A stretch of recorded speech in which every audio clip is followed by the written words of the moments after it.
In a chaos-laced morning at Sterling Industries, the executive floor froze. Vivian Sterling's 10-year-old son, Henry, was screaming, flinging glass, security helpless. Therapists failed. Assistants resigned. Headlines circling. From a far corner, a janitor stepped in tall, steady, navy uniform, mop still dripping. His name, Luca Carter. He didn't bark orders. He knelt, lifted a scuffed harmonica, and breathed a lullaby. Henry's fists unclenched. Silence rippled outward, and in that impossible quiet, the janitor finally became the only person who could reach him. For the boy, Seattle wore rain like a second skin that autumn. The city's skyline pierced the low clouds, and among those towers stood Sterling Industries, a fortress of glass and steel that reflected everything but revealed nothing. Inside, on the 40th floor, corner offices overlooked Elliott Bay, while polished marble floors caught the cold LED light that never quite felt warm. This was where decisions worth millions happened every hour, where assistants moved with choreographed efficiency, where even the air felt expensive. It was a world designed to impress, to intimidate, to remind anyone who entered that they were in the presence of power. 3 floors below, in the service corridors that snaked behind those gleaming walls, Luca Carter pushed his cleaning cart. At 36, he moved with the economy of someone who understood that being invisible was sometimes the safest way to see everything. His Navy uniform was worn but clean, and his hands, calloused and strong, had spent years learning the geography of the building. He knew which conference rooms stayed empty, which executives left coffee cups on windowsills, which stairwells echoed when you walked them alone at 3 in the morning. He had worked the night shift for 2 years, arriving after most people left, disappearing before most people came. That was how he preferred it. Quiet, unremarkable, safe. But Luca Carter had not always pushed a mop. In another life, he had stood in lecture halls at Stanford, presenting research on pediatric trauma and co-regulation techniques. His dissertation, never finished, had explored how children process fear through breath and rhythm, how a steady presence could rewire a panicking nervous system without a single word. That research had consumed him once, the way a calling does. But then came the fire. The hospital where his wife Helen worked had burned one winter night, and though Luca had pulled 4 children from the blaze, he had not reached her in time. The guilt had been immediate and absolute. He had abandoned his PhD 3 weeks later, left the academic world, and eventually found himself here in the margins, in the service halls, where nobody asked questions about who you used to be. He had a daughter now, Audrey, 7 years old, all elbows and curiosity, with a gap-toothed smile and a habit of drawing people as animals. She thought her father cleaned buildings because he liked the quiet, and he had never corrected her. At night, after tucking her in, Luca still read journals on childhood trauma. He could not help it. The knowledge sat in him like a second heartbeat, persistent and aching. He just never used it anymore. Not publicly, not where anyone could see. Vivian Sterling, by contrast, lived entirely in the light. At 34, she was the youngest CEO in the company's history. A woman whose face appeared in business magazines with headlines like Ice Queen with a Midas Touch and Sterling's Steely Resolve.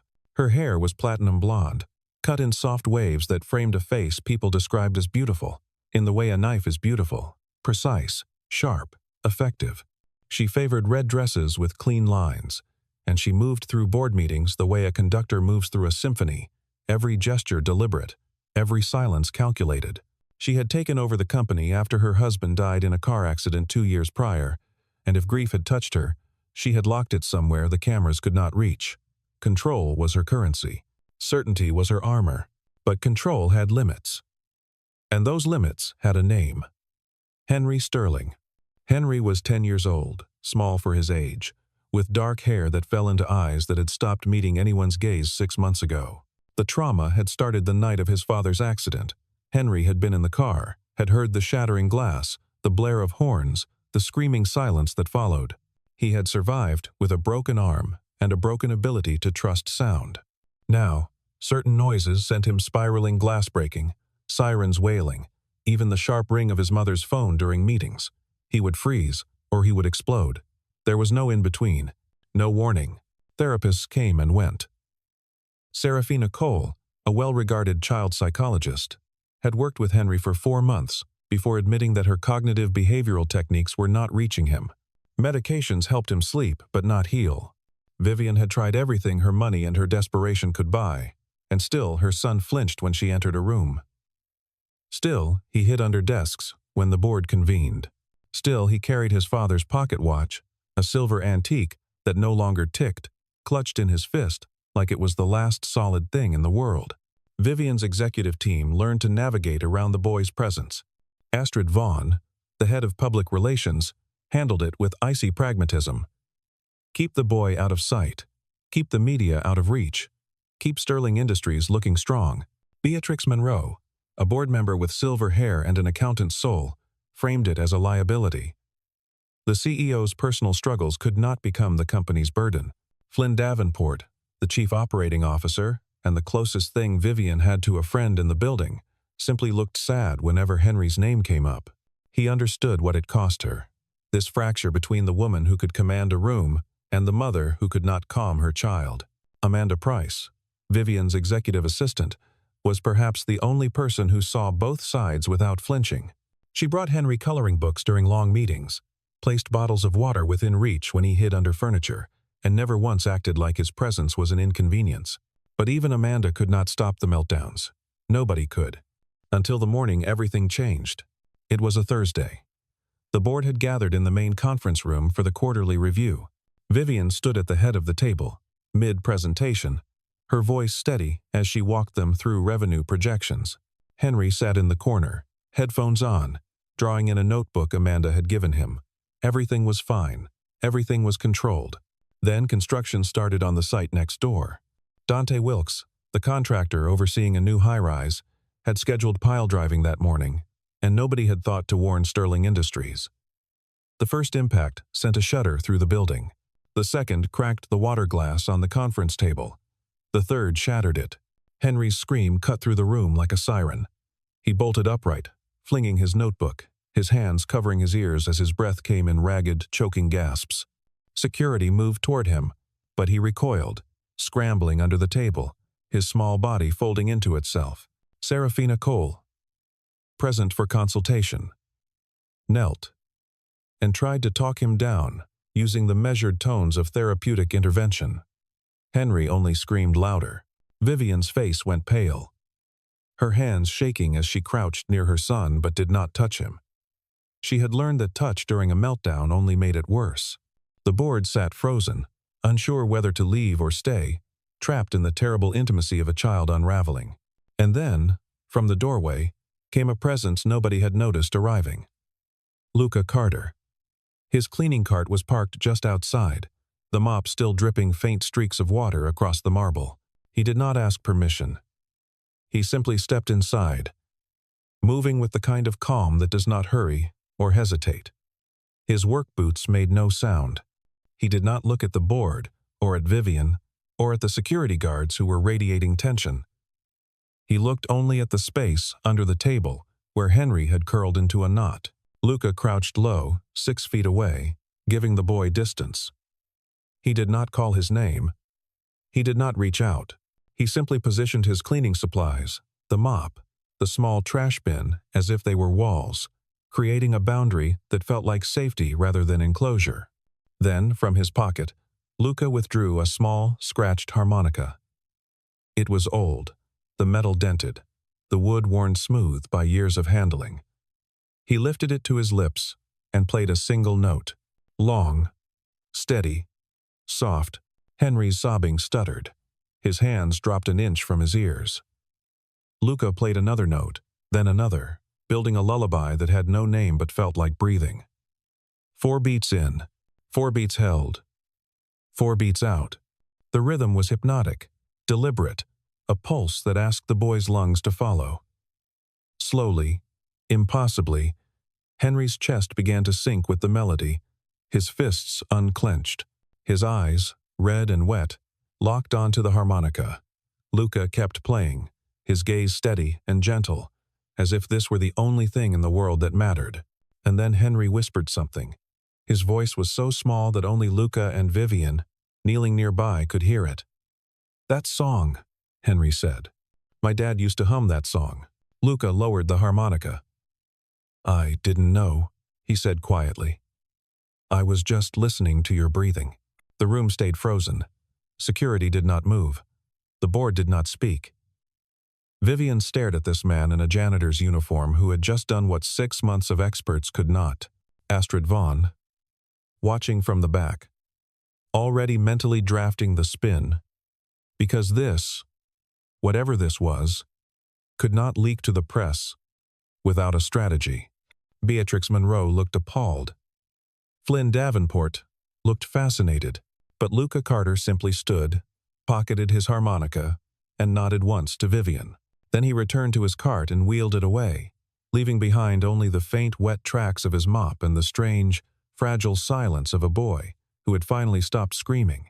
That afternoon, Vivian called Luca to her office.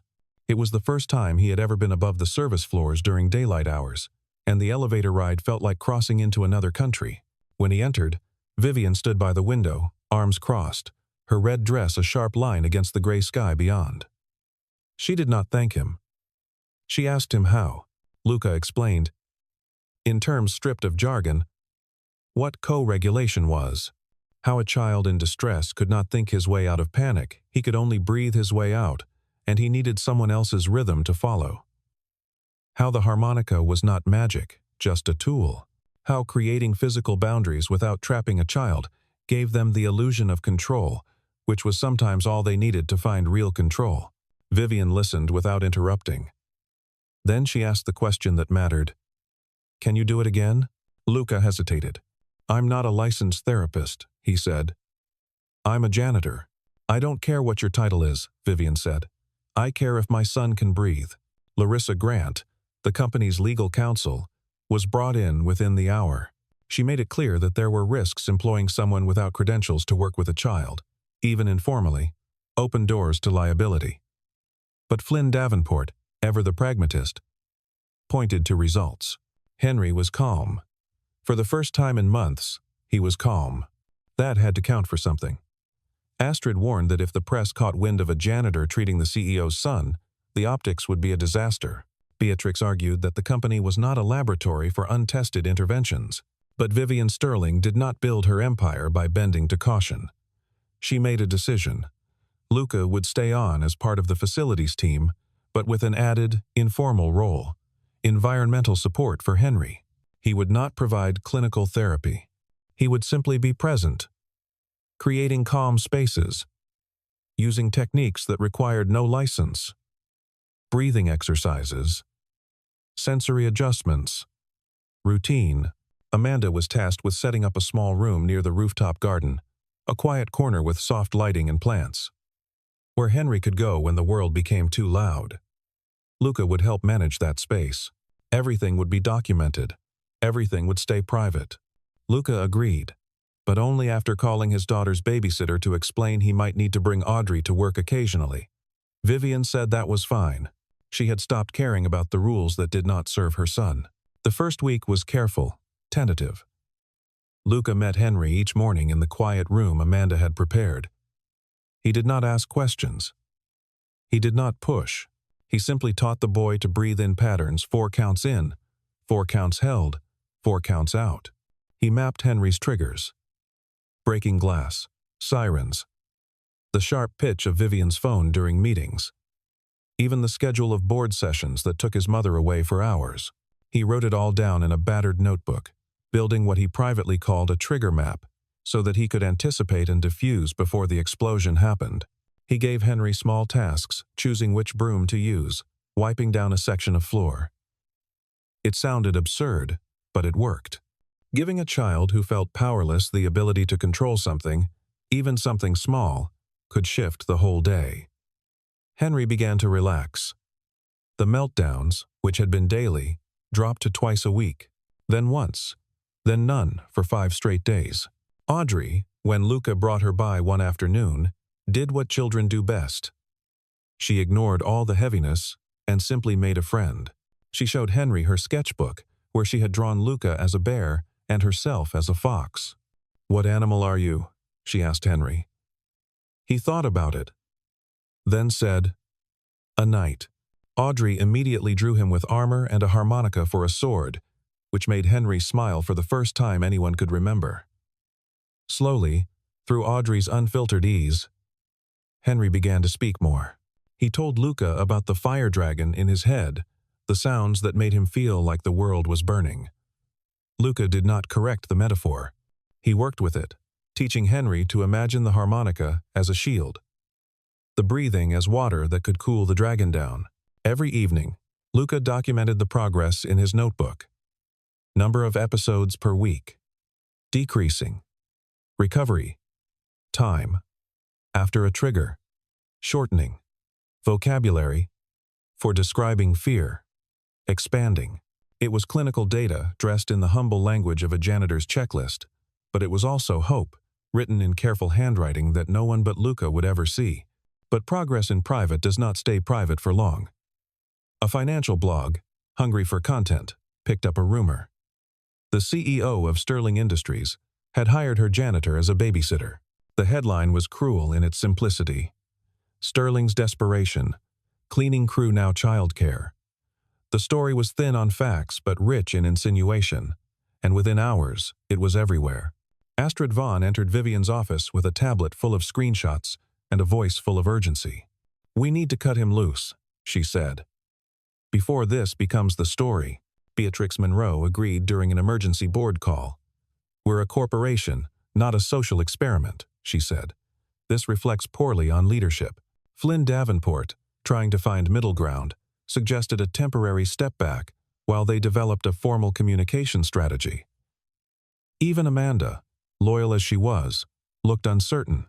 Vivian, sitting at her desk with her hands folded, felt the old instinct rise. Protect the image.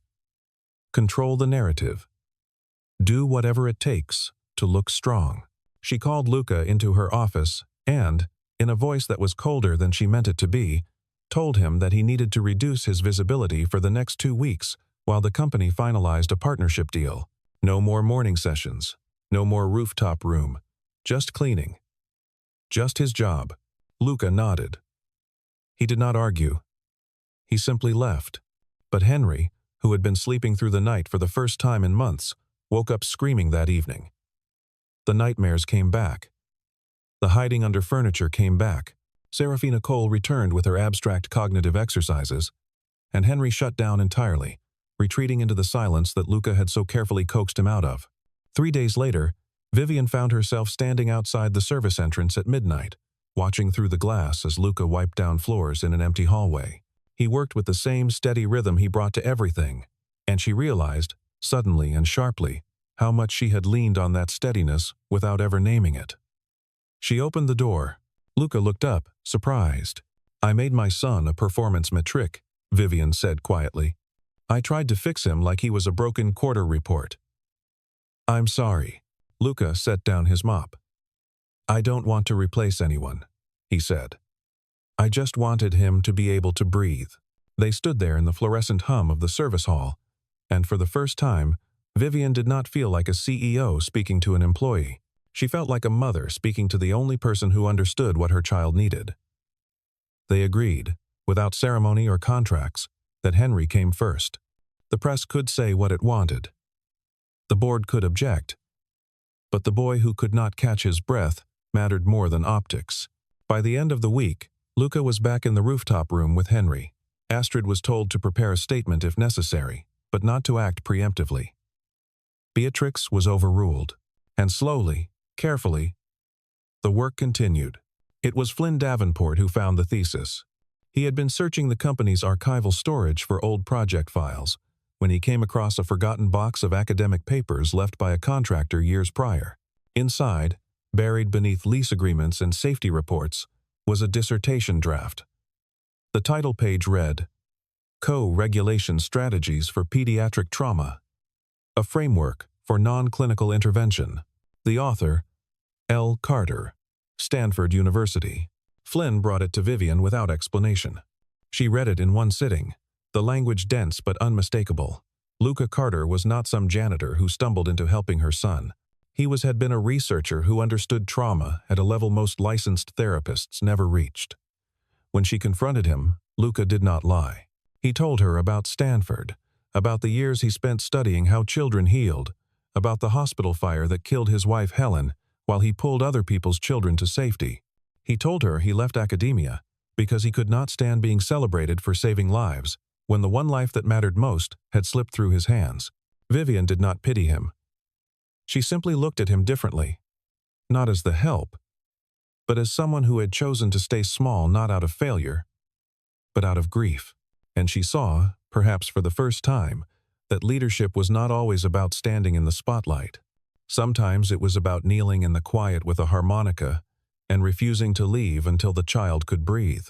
There was no declaration of attraction, no dramatic confession, just the slow recognition that happened when Vivian watched Luca sit beside Henry and Audrey in the rooftop room, all three of them laughing at one of Audrey's drawings. Amanda, ever observant, muttered as she passed, "You two should take your own advice and breathe." Vivian said nothing, but she also did not look away. The midpoint came on a Friday. Construction at the Dante Wilkes site had ramped up, and the noise was constant, a low, mechanical growl punctuated by the sharp wail of reversing trucks. Henry had been managing it, using the breathing techniques, retreating to his quiet room when it became too much. But that afternoon, a crane malfunctioned. The alarm was deafening, a sustained shriek that cut through the building like a blade. Henry, who had been in the executive hallway with Amanda, froze. Then he ran. Security tried to follow. But he was small and fast, and terrified. By the time Luca reached the scene, Henry had already slipped through a gap in the construction fence and was climbing the crane's access ladder. Rain had started, slicking the metal, and the boy's hands were shaking so badly he could barely hold on. Below, Vivian arrived, her face white, her voice breaking as she shouted his name. Larissa Grant appeared with security, already calculating liability. Beatrix Monroe wanted to call the police. Astrid was on her phone, keeping press away from the perimeter. But Luca Carter, without a word, kicked off his work boots and started climbing. The ladder was slick and cold, the rain turning everything into a blur. Luca climbed slowly, calling out to Henry in a voice that did not demand or command, it simply narrated. "I hear you breathing," he said. "I'm following your rhythm." He pulled the harmonica from his pocket. Somehow, impossibly, and played a note between rungs. The melody was faint under the rain and the alarm, but it was there. 4 beats in, 4 beats held, 4 beats out. Henry, 30 feet up, looked down. His face was soaked, his eyes wild, his hand clutching the pocket watch so tightly his knuckles were bone white. "I can't hold it," he sobbed. "I can't hold the time. I can't keep Dad." Luca climbed closer, stopping just below him, close enough to catch, but far enough to let Henry choose. "You don't need to hold time," Luca said, rain streaming down his face. "You just need to hold on to your mom." For a long moment, Henry did not move. The rain fell. The alarm wailed. The world held its breath. Then, slowly, Henry let go of the watch. It tumbled through the air and landed in a puddle below with a soft splash. And he reached for Luca. They climbed down together, Luca guiding every step. And when they reached the ground, Vivian caught her son in her arms and held him so tightly that neither of them could breathe properly for several seconds. Audrey, who had arrived with Amanda, wrapped a towel around Henry's shoulders and whispered, "You're the bravest knight I know." Astrid Vaughn, watching from her car, lowered her phone. She had filmed the whole thing, but for once, she did not release it. Some moments, she realized, were not content. They were just life. The aftermath was quieter than the crisis. The financial blog that had mocked Vivian now ran a different headline: "When Leadership Looks Like Humility." The board did not apologize, but they stopped objecting. Beatrix Monroe sent a single email: "Proceed as you see fit." Flynn Davenport scheduled a company-wide meeting where Vivian stood before her employees and said, simply, "The man who saved my son is proof that the most important work often happens in places we do not see. I'm grateful he sees us." Henry's recovery was not instant. Healing never is. But he began to sleep through the night again. He drew pictures of the crane, reimagined as a giant instrument. He spoke full sentences to his mother without prompting, and he began to look forward to the rooftop room sessions, where Luca and Audrey met him with breathing exercises that felt more like games than therapy. Vivian, for her part, began to let go of control in small ways. She canceled meetings to attend Henry's art therapy sessions. She stopped pretending that strength meant never asking for help, and she began to notice the way Luca's presence steadied not just her son, but her. One evening, Luca cooked dinner at his small apartment spaghetti with marinara, nothing fancy, and invited Vivian and Henry to join him and Audrey. It was awkward at first, the CEO and the janitor navigating the strange territory of something that was not business and not quite romance, but was undeniably connection. Audrey told elaborate stories about her drawings. Henry laughed. Vivian, sitting at the worn kitchen table, realized she had not felt this light in years. There were still boundaries to navigate. Larissa Grant reminded them gently of potential conflicts of interest.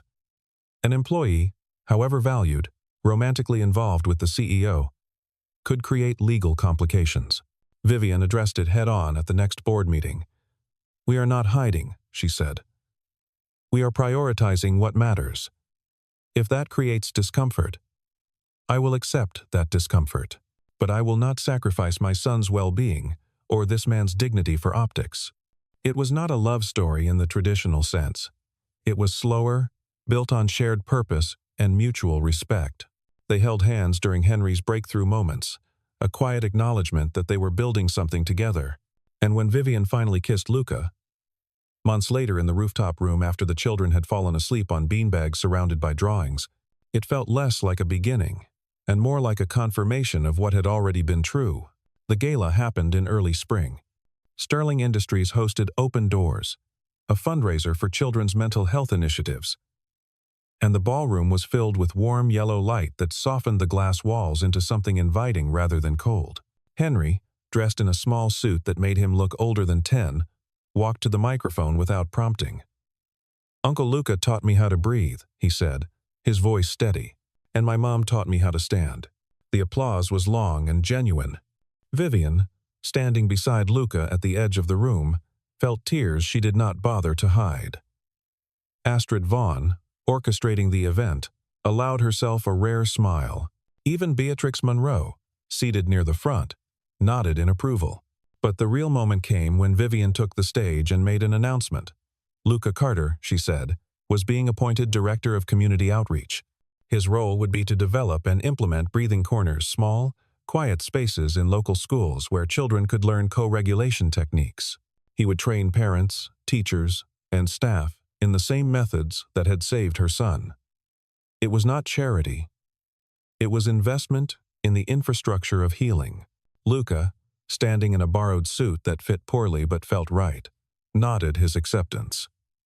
He did not give a speech. He simply looked at Henry and Audrey, who were dancing under the string lights, and at Vivian, who was watching him with something that looked a lot like love. And he thought about Helen, about the children he had pulled from fire, about all the years he had spent hiding in service hallways because he believed he had failed.